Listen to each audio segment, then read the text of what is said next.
இது நாள் 10ஓட கதை கன்சிஸ்டன்சி சீரீஸில். இன்றைக்கி காலையில் அதிசயமாக 5:30க்கு எந்திரிச்சிட்டு சைக்கிளிங் கிளம்பிட்டேன். சைக்கிள் ரெடி ஆகிடுச்சு. இனிமேல் காலையிலையும் சைக்கிளிங், சாயந்தரம் சைக்கிளிங் தான். இப்போ காலையில் எழுந்திரிச்சிட்டு லைட்லாம் போட்டு நான் ஹெட் பேண்ட்லாம் போட்டு கிளம்பிட்டேன் ரெடியாக. கரெக்டாக 5:32க்குலாம் ஆரம்பிச்சிட்டேன் சைக்கிளிங்கை. சைக்கிளிங் பண்ணிட்டே போகிறேன். என் வீடு பக்கத்தில் யாருமே இல்லை. அப்புறம் மெயின் ரோட் போனால் தான் தெரியுது நிறைய பேர் இருக்காங்கன்ட்டு. மார்னிங் தாங்க ஊர் எல்லாமே சூப்பராக இருக்குது. ஏரியா எல்லாமே எல்லோரும் என்னென்ன வேலை பார்க்குறாங்க, என்னென்ன பண்ணுறாங்கன்னு காலையில் தான் தெரியுது. அப்புறம் கொஞ்ச நேரம் சைக்கிள் ஓட்டிட்டு பிரிட்ஜ் மேலே போயிட்டு ஒரு 5 மினிட்ஸ் பிரேக் முன்னாடி எடுத்துக்கிட்டேன். பிரேக் எடுத்துகிட்டு சும்மா அப்படியே வீடியோ எடுத்துகிட்டு இருந்தேன் பிரிட்ஜ் மேலே.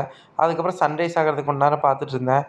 பார்த்து முடிச்சுட்டு அப்படியே வர வழியில் சுகர் இல்லாமல் ஒரு காஃபி மட்டும் குடித்தேன். ரொம்ப டீஹைட்ரேட் மாதிரி இருந்துச்சுன்ட்டு. நான் அப்படியே வரும்போது சிக்கன் வாங்கலான்னு பார்த்தா அப்புறம் மறந்துட்டு அப்படியே நான் ஓட்டிகிட்டு போயிட்டேன். இன்றைக்கி மார்னிங் 20 கிலோமீட்டர்ஸ் ஓட்டியிருக்கோம் சைக்கிளிங்கு. 603 கேலரிஸ் பர்ன் பண்ணியிருக்கோம் இன்றைக்கி. அதுக்கப்புறம் சிக்கன் வாங்கிட்டு வந்துட்டு அப்படியே நான் கொஞ்சம் ரெட்ரோ டெய்லர் பார்த்துட்டு இருந்தேன், பிளாஸ்ட் டான்ஸ் டெய்லரு. அதுக்கப்புறம் சிக்கன் ரைஸ் மீல் சாப்பிட்டு அதுக்கப்புறம் நானும் என் ஃப்ரெண்டும் இங்கே ஒரு பார்க் வரைக்கும் போயிருந்தோம்.